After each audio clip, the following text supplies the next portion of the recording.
In tonight's Top Gear, the C5. No, not that one, this one, the new Citroën. Jaguar is storming XKRR and searching for Ireland's rarest car. At least that's what Andy Willman told us he was doing. Malaga, the birthplace of Pablo Picasso, the Spanish painter, sculptor and printmaker. One of the greatest and most influential artists of the 20th century and of all time. A genius, a bit of a rogue. He came up with Cubism, had an eye for the ladies, and in 1999 he had a mini MPV named after him. Never mind. He had a great sense of humour, did old Pablo. He probably would have enjoyed the irony. But his name has turned up on the wrong Citroën. You see, while the Zara People Carrier might look like a car that doesn't know whether it's coming or going, surely Picasso deserves something a bit more unusual. Something that would push the boundaries of taste and convention. Something weird, but maybe wonderful. Something like the Citroën C5. Nothing whatsoever to do with that idiotic Sinclair three-wheel device of the same name. Everything to do with replacing both the Xantia and the XM. It's big, bold, extremely sophisticated and should reclaim Citroën's reputation for utter weirdness. Well, there's the wet looks for a start. The phrase is, I believe, looking like a rabbit caught in headlights. And when the headlights in question are the size of these babies, well, you wouldn't want to be that fluffy bunny. In fact, big really is the word. The C5 is a big car. Bigger certainly than the Mondeo, the Laguna, the Passat, and all the others it'll be up against. Great for interior space, sure. But on the outside, well, it's kind of bulky, sort of unwieldy. Oh, how can I put it? Let's just say it's no oil painting. Perhaps the real beauty lies beneath. Citroën has invested about £1 billion in the C5. It's built on a brand new platform and its suspension has more tricks up its sleeve than Paul Daniels. Citroën calls the C5 suspension system Hydractive 3. Sounds like a shampoo, which, depending on how fast you're going, varies the height of the car, lowers its centre of gravity, and this benefits fuel economy. It also gives you an unexpected off-road capability, or if you prefer, the opportunity to frighten small children and animals.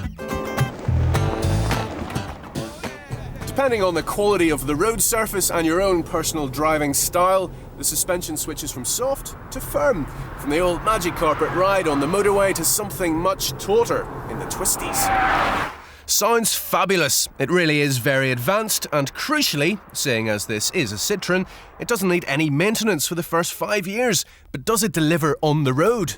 Well, it's no sports car, even with 210 bhp. It's a cruiser, a wafter, a great big comfy pillow of a car. Sure, it hangs on gamely enough through the corners, it just doesn't really enjoy them, that's all. The Autobox in this V6 version serves up seamless gear changes, but overall, the C5 seems determined to keep you at arm's length from the action.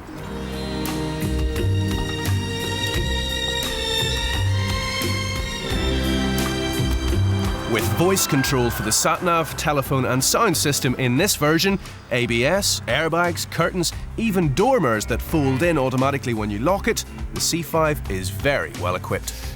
After that little lot, well, I'm half expecting the Citroën's great world of leather driver's seat to fire me out a cup of tea, much in the manner of Jimmy Savile's armchair on Jim'll Fix It. And the rest of the C5's cabin has a pleasantly junior boardroom feel to it. It's very roomy too. Picasso could have fitted every one of his many lovers into the C5, and they could have all worn top hats. Citroën hasn't announced prices yet, but estimates that the range will start at £14,000, rising to £21,000. And on that note, the pricier V6 is neither the best value nor the most fun to drive. Oddly enough, the much cheaper 2.2 diesel version waltzes off with that particular honour. It's no prettier though. So, is the C5 a work of art or just another new car? Well, don't be put off by its appearance because it's not as strange as it looks. And that could be the problem. Poor old Citroën find themselves caught between a rock and a hard place. Make it too weird and watch those conservative fleet guys run for the hills. Play it too safe and you run the risk of simply not standing out from the crowd. And in this marketplace, we are talking about a seriously talented crowd. The C5 is good, it's just not a masterpiece. But this, on the other hand, is really great. Just a little something I've been working on, you know. I mean,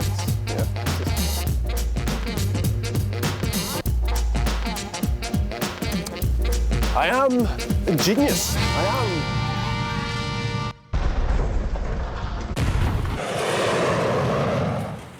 am. Over the years, we've ploughed loads of money into the Swedish economy. We bought bucket loads of ABBA records. Even snapped up the New England Football Manager. Hello.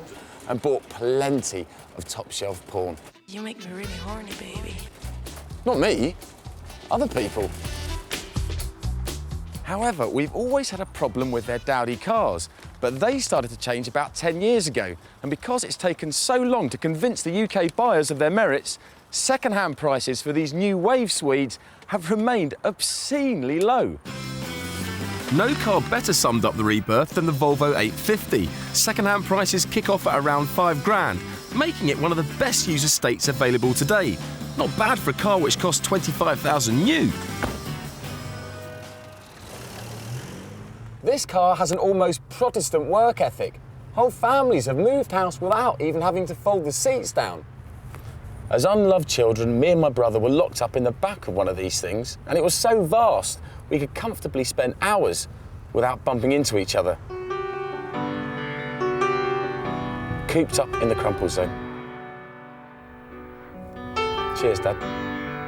Families like mine gave the interior a hammering, so check for wear and tear and avoid ones with a tow bar. It's a sign of a hard life and best avoided.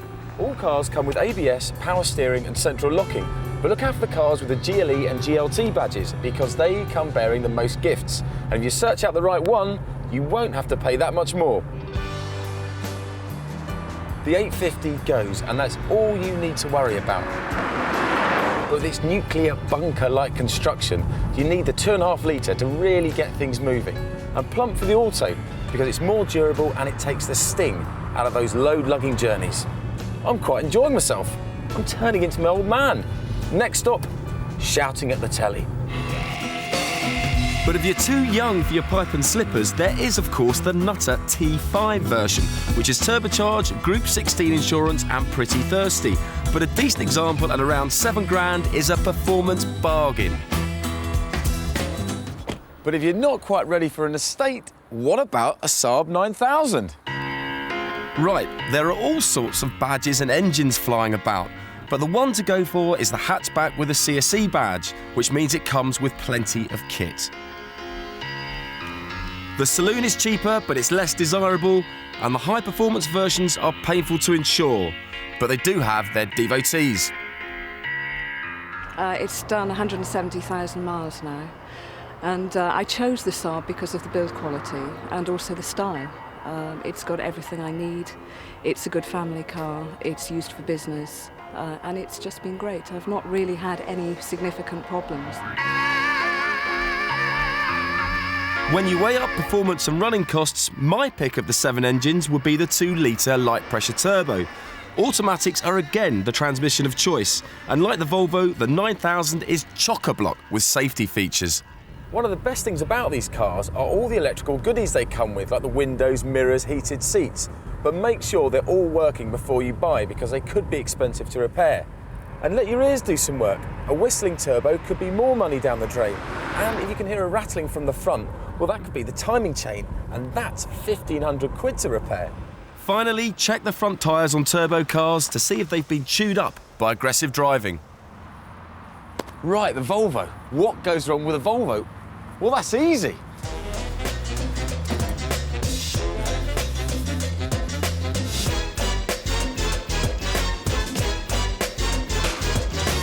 A leaky oil seal. A leaky oil seal on the back of the engine block.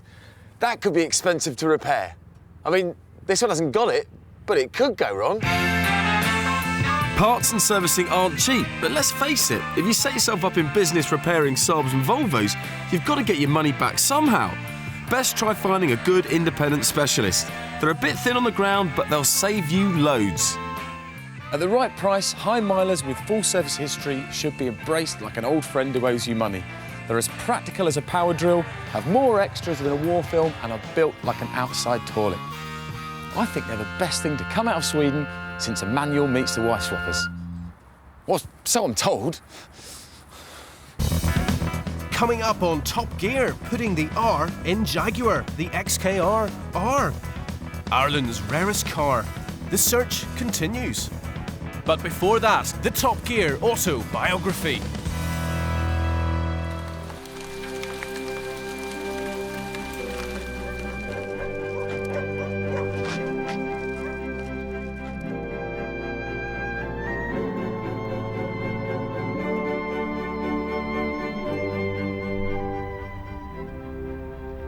The concept was to make an off-road vehicle which was nice to drive on the road. We went for big wheel travels and soft suspension. And also we tried very hard to make the thing steer and handle properly and so forth. We knew right from the start, from its launch, that people liked it. It was very clear that people liked the shape of love. Whatever you do, James, you're not just behind the rover, shake your rolled over.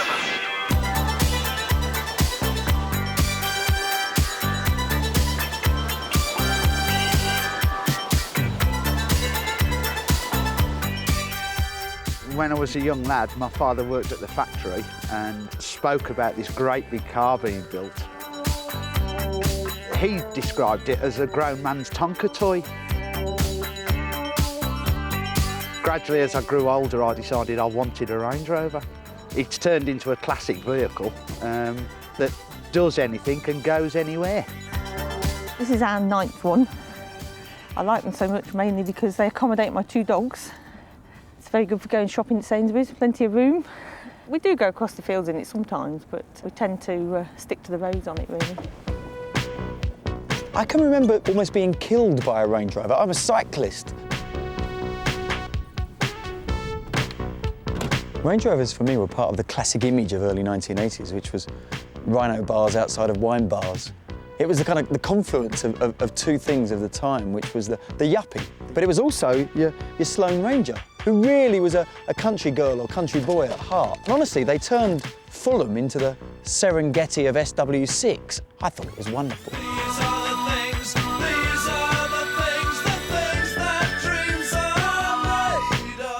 Most of the concept thinking was done probably in 1965, which is something like 36 years ago. And it's nice to be able to look back on something done that long ago and still find it satisfactory, really. I mean, there are things I wished I'd done better, frankly, but overall it's pretty good.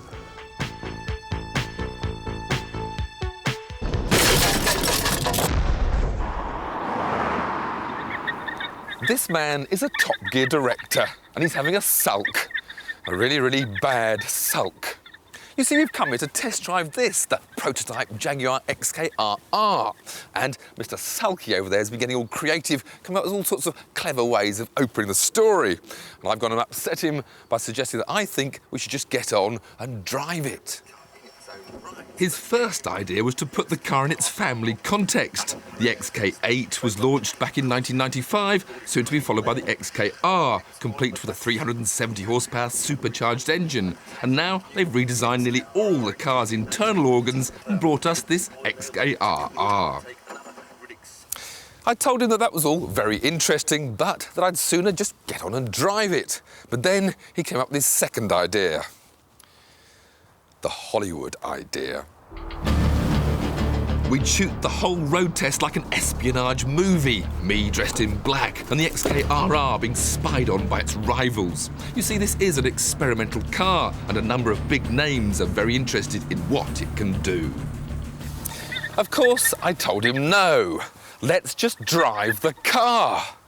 But then came idea number 3. Now, this involved the car, a link, and a small horse. But even he had to admit that we wouldn't get that past the broadcasting standards. So finally, I've got my way, and he's gone off into a sulk. So here's me driving the brand new prototype Jaguar XKRR.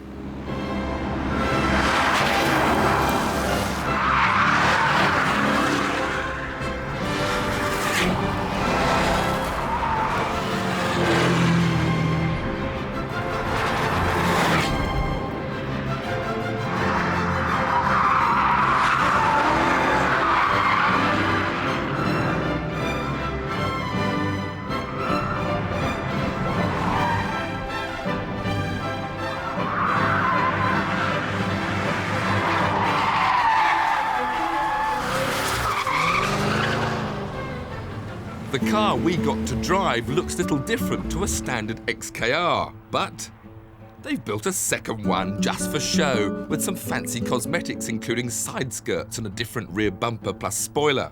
But both feature distinctive quadruple exhaust pipes and a racing front grille with an air-grabbing jaw to feed the engine's intercooler.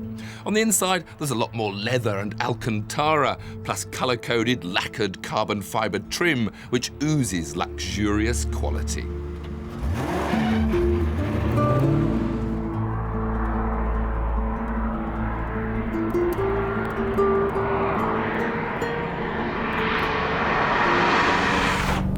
Now, before we go any further, let's get one thing straight. This Jaguar XKRR is not something that's planned to go into production. It's just a sort of test bed for options that might happen at some time in the future. A sort of plaything for Jaguar's boffins at their special vehicle operations.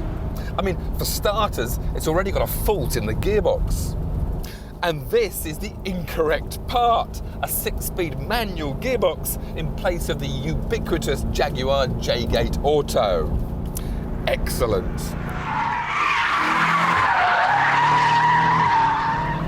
Of course, there's more power, with up to 450 bhp available, thanks to some engine tweaks and a great sounding new exhaust system.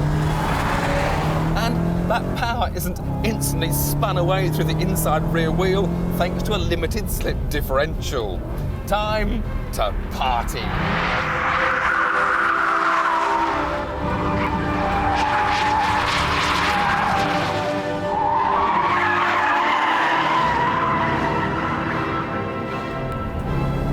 This is the Jaguar of my dreams. The standard cars with their soft suspension and auto boxes are a tad too tame for me. This is my kind of animal.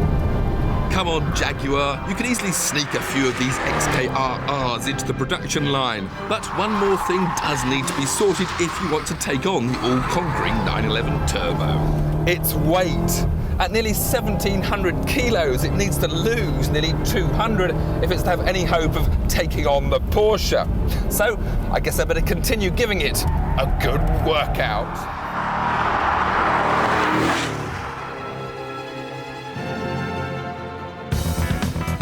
Still to come on Top Gear, Andy Woolman is still searching for Ireland's rarest car. Keep looking, Andy. And this week's Top Gear verdict. This week, Top Gear gives its verdict on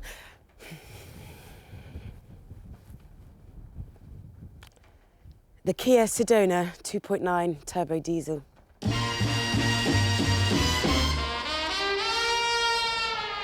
When designing an MPV, the trick is to disguise the fact that what you're actually creating is a box with windows. Has Kia done that? No.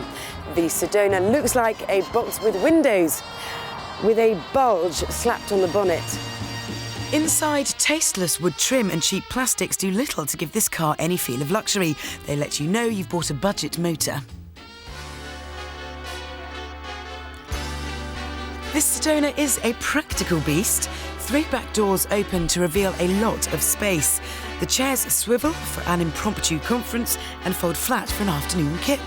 Those huge sliding doors make it easy to load large objects, and it's got a grand total of 7 seats. Its trump cards are big space and small price. The entry-level TDI S starts at 14 grand. Nowhere else can you buy as much sheer metal for your cash. Value for money is key here. And if that's not enough, Kia throw in this 21-speed mountain bike. So, buy an MPV, get an off-roader free.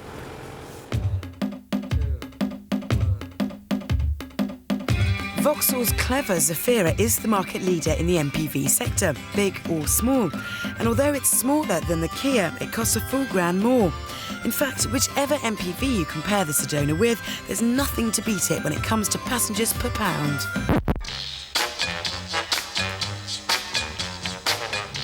The performance, well, it's not really very important. Suffice to say that the engine does pull well, even with 7-Up, though it does get rather noisy. The handling won't win any awards, but crucially for such a big car, the steering is very light. Just as well, because you don't so much park it as dock it. So, Top Gear's verdict on Kia's Sedona 2.9 TDI is 9 out of 10. Maximum seats, minimum money.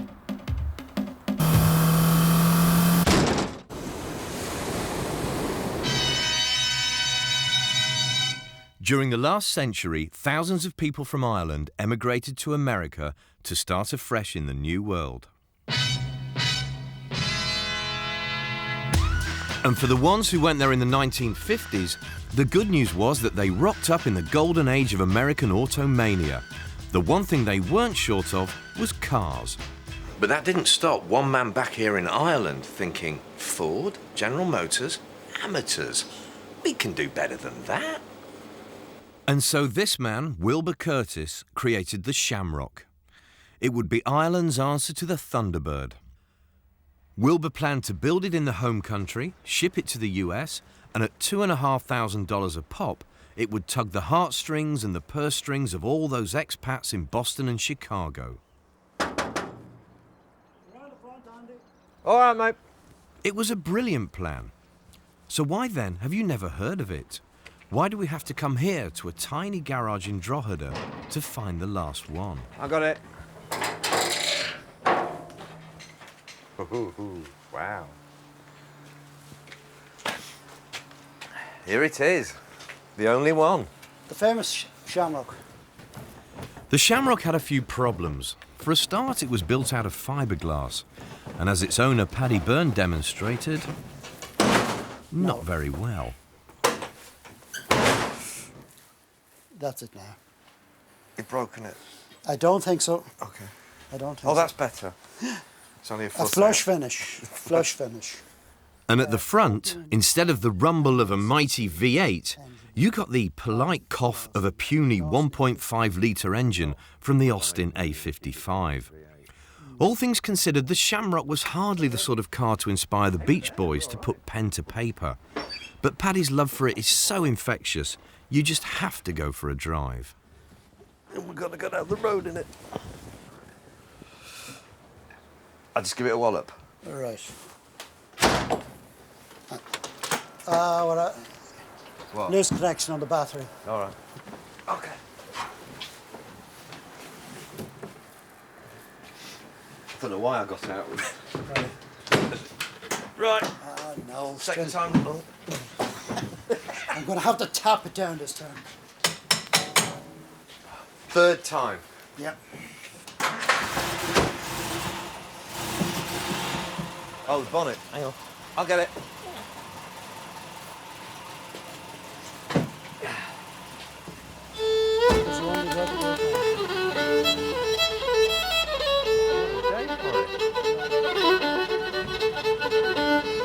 I've got a door handle here. What do you want me to do with it?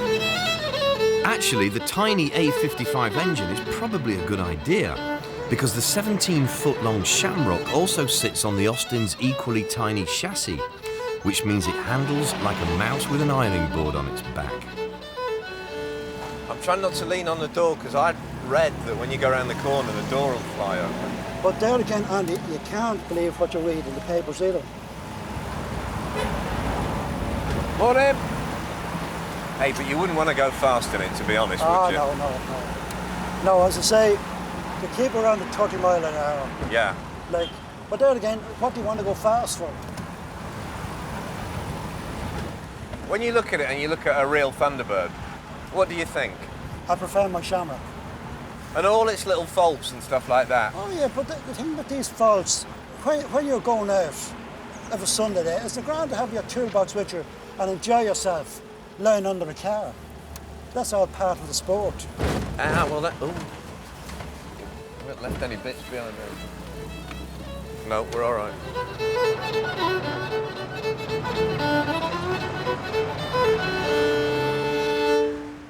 Wilbur Curtis chose Castle Blaney, a small rural town with no car building experience whatsoever, as the place to build the Shamrock. Today the factory's gone, but luckily one of the former workers swears he's got some old footage of the place. This is our last hope, this one, isn't it? No. No. No, that, well, there's action, there's movement there. No, that's someone fishing. Right, Pat, I think it's on this. In fact, I'm almost certain it's on now. We'll have to search. Fingers crossed. Hopefully. Now back. Shall I jump in? At the annual show, yeah. So I think it should be shot. There we are. Oh, there. That's in front of the factory. That was taken in front of the factory. Shamrock Motors, Castle Blaney. There it is. It ran on the cheap petrol. Not all of it there is. That's it. That's all there is of Shamrock Motors. Yeah. It's just a fishing program. Oh, do we put it in the It's back? a fishing program after Shamrock Motors. All right. Because it's all to do with the Heritage Weekend. Right, okay. Nearly everybody who was in it was in the motor business in some one way or another, except Jackie. And Jackie, who was the tailor, who used to sell petrol at the local filling suit station. tailor? Yeah. And he cut out the shape. Oh, in the fiberglass? In fiberglass. He cut out the shapes. Hey, no, that's quite clever, isn't it? That's really, it's ingenuity, that. How long was the factory open for? Oh, we didn't get not a full year. One day, we were sitting having a cup of tea, and Bill came in. He said, I'm afraid we're in trouble. I'm going to have to close it down. That was just it. It was all over. Yeah. It was a big disappointment. The Shamrock failed because the Americans didn't want an American-looking car made from British bits, and the British didn't want a car made from British bits that looked American. So obviously, the Shamrock didn't fit in with the world. Or was it that the world didn't fit in with the Shamrock? You see, in Ireland, there's always more than one way of looking at things. Next week on Top Gear, a hatchback Merc? No, it's the C-Class Coupe. The fall and the rise of Skoda.